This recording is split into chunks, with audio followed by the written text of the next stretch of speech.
Magandang buhay mga bata! Tara, samahan ninyo akong matuto kasama si Teacher Aika, your online teacher. Please don't forget to subscribe, like, share, and hit the notification bell for more videos. Thank you! Revised K-12 Curriculum, PE and Health, Grade 5, Quarter 4, Lesson 3. Our topic for today is about preventing injuries during physical activity participations. This is Teacher Aika, your online teacher. Let's start! Learning competency. Analyze ways to prevent injuries during physical activity participations. Learning objectives. At the end of the lesson, the students will be able to A. Identify and describe common types of physical activity injuries: sprains, dislocations, fractures, concussions, knee injuries, tendinitis, shin splints, and explain effective prevention practices for each type. B. Demonstrate a commitment to injury prevention by expressing the importance of using proper techniques and safety measures during physical activities and encouraging peers to do the same. C. Correctly demonstrate at least 3 injury prevention practices, such as proper warm-up and cool-down exercises, the use of appropriate protective gear, and correct technique for a specific physical activity. Day 1. Short review. Activity 1, recapitulation. Questions about how to stay focused, manage your feelings, and plan ahead when walking or biking near traffic. Listen carefully to each question. Think about your answer. And then, raise your hand to share it with the class. Remember, these skills help keep us safe. So let's make sure we understand how to use them. 1. What is one thing you can do to stay focused while walking or biking near traffic? Answer: I can avoid using my phone and keep my eyes on the road. 2. How can taking deep breath help you if you feel nervous about crossing a busy street?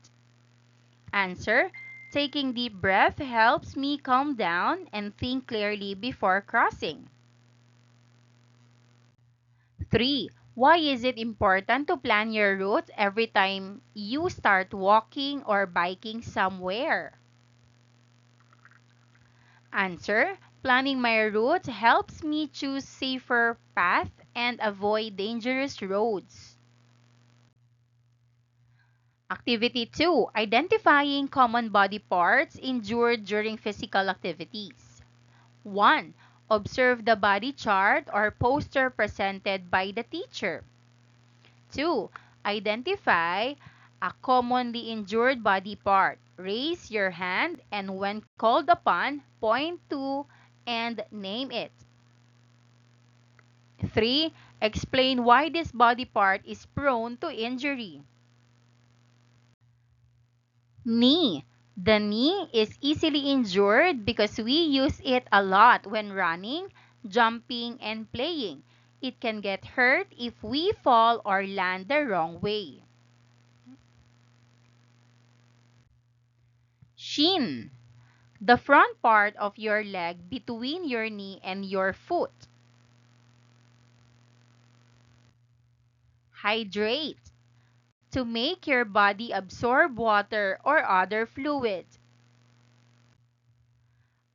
Achilles tendon. The part of the body that connects the heel bone to the muscles in the lower part of the leg. Ligaments. Any of the strong fibers in the body that connects bones together, limiting movements in joints and supporting muscles and other tissue. Subtopic number 1. Sprains, dislocation, fracture, concussions, knee injuries, tendinitis, shin splint. Activity number 3. Identifying types of injuries during physical activities visually. Directions: carefully examine each picture presented. Based on the visual clues and your knowledge, identify the type of injury shown. Choose from the following options: sprain, dislocation, fracture, concussions, knee injury, tendinitis, or shin splint. Raise your hand to speak your answer and provide a brief explanation for your choice. First, sprain. When your ligament, like a rope inside your body, gets stretched or twisted. Second, dislocation. When a bone pops out of its normal place. Third, fracture. A broken bone. Fourth, concussion. When your brain gets a bump and you feel dizzy or confused. Fifth, knee injury. Any hurt in your knee. Sixth, tendinitis. When a tendon, rope that connects muscle to bone, gets sore. Seventh, shin splint. Pain along the front of your lower leg from running a lot. Type of injury, fracture. What specific visual clues in the picture helped you identify the type of injury? Answer: the visual clue is a bent or broken bone and swelling in the injured part. 2. Can you describe the typical symptoms and causes of the injury you identified? Answer: a fracture happens when a bone breaks because of a hard fall or strong heat. It causes pain, swelling, and difficulty moving. Activity number 4, matching type. 1. Review the definitions in column A. 2. Match each definition to the correct type of injury listed in column B. 3. Write down the letter from column B that corresponds to the correct definition in column A.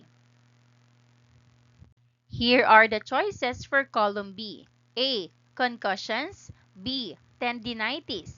C. Sprains. D. Shin splints. E. Dislocation. F. Fracture. G. Knee injuries. 1. An injury where one or more of your ligaments is stretched, twisted, or torn. Answer: C. Sprains. 2. A break or crack in a bone. Answer: F. Fracture. 3. An injury in which the ends of your bones are forced from their normal positions. Answer: E. Dislocation. 4. A brain injury resulting from a blow to the head. Answer: A. Concussions. 5. Inflammation of the tendon due to overuse or repetitive motion. Answer: B. Tendinitis. 6. Pain along the shin bone caused by overuse, typically from running. Answer: D. Shin splints. 7. An injury involving damage to the knee structures such as ligaments or cartilage. Answer: G. Knee injuries. Activity number 5, situation analysis. Listen to each story carefully. Think about what kind of injury could happen. Raise your hand to share your answer and tell us why that injury might happen. 1. While playing basketball, a player jumps for a rebound and lands awkwardly with their ankle twisting to the side. Answer: sprain. The ankle twists the wrong way when landing. 2.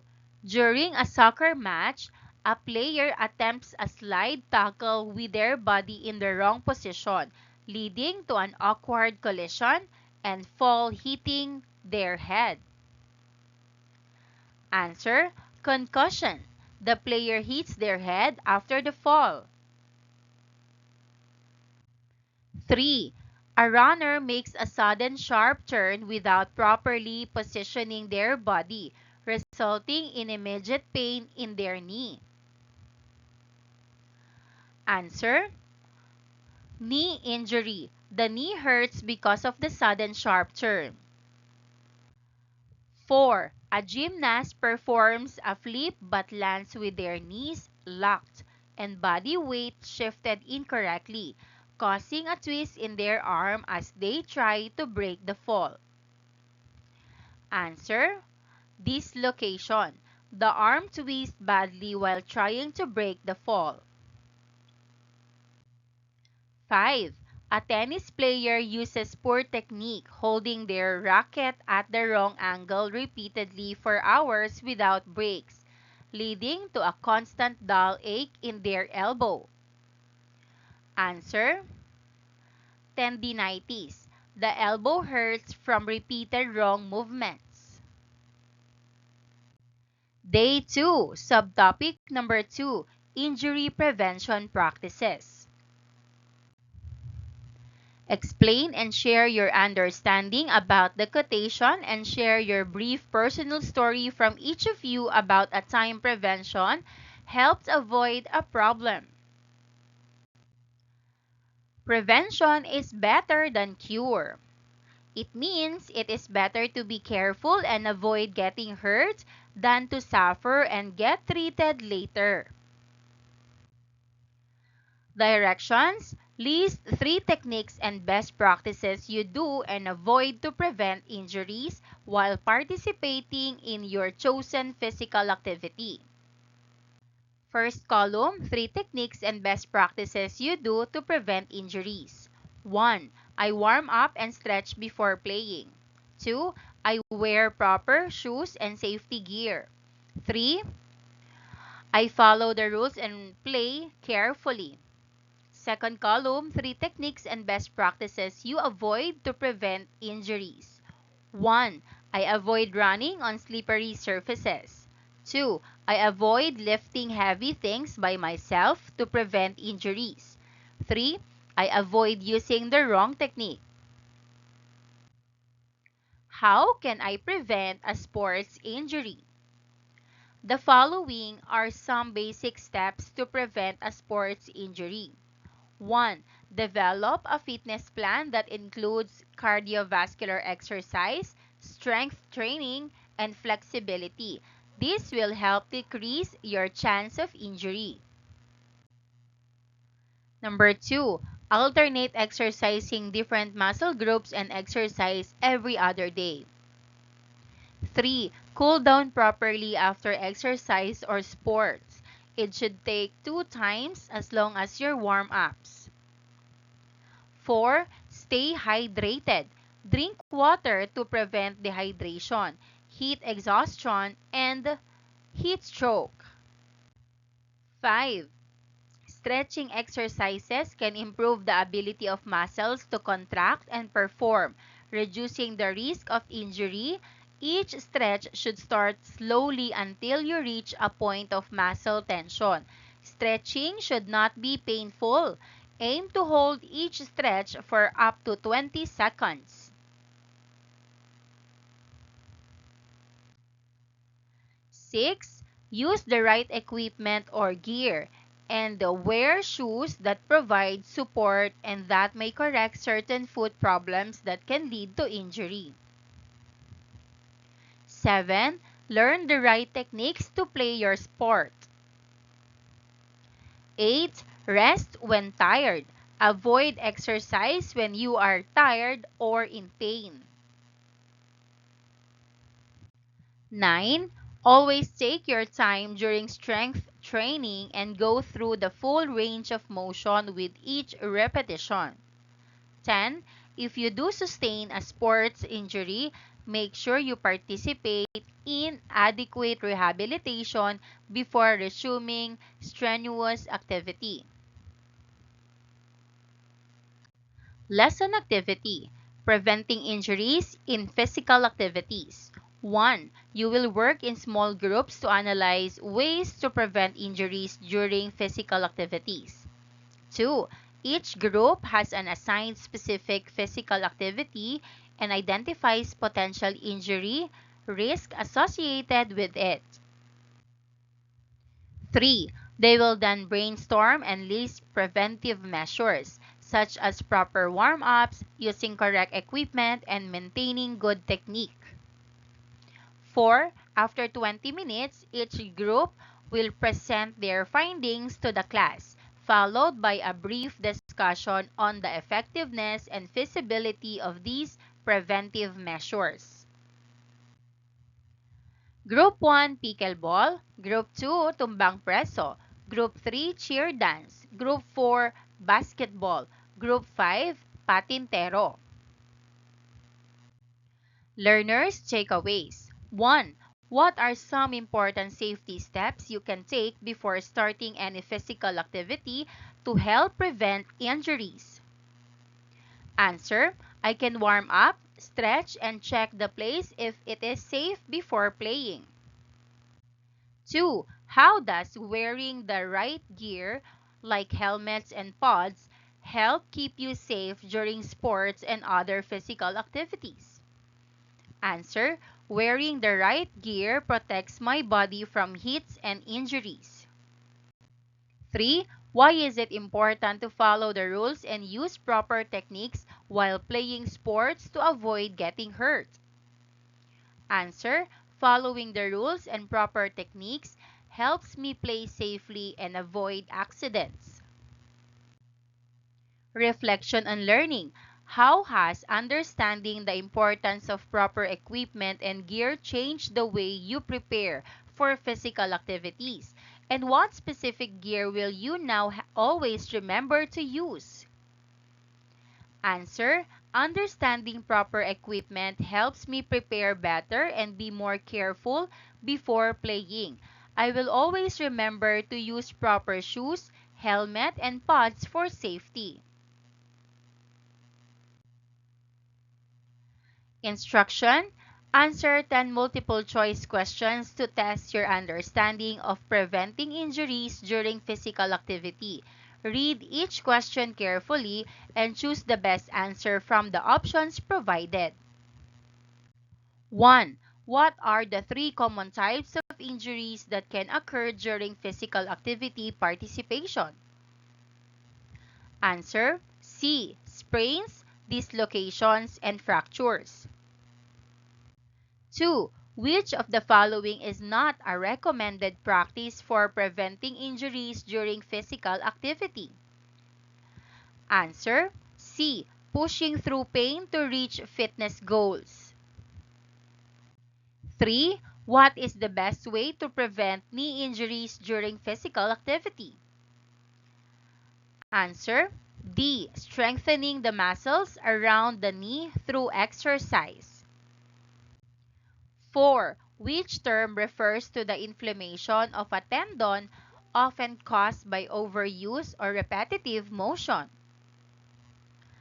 Answer: B. Tendinitis. 5. What are the shin splints? Answer: B. Inflammation of the muscles and tendons surrounding the shin bone. 6. Which of the following is a recommended strategy for preventing shin splints? Answer C. Gradually increasing exercise intensity and duration. 7.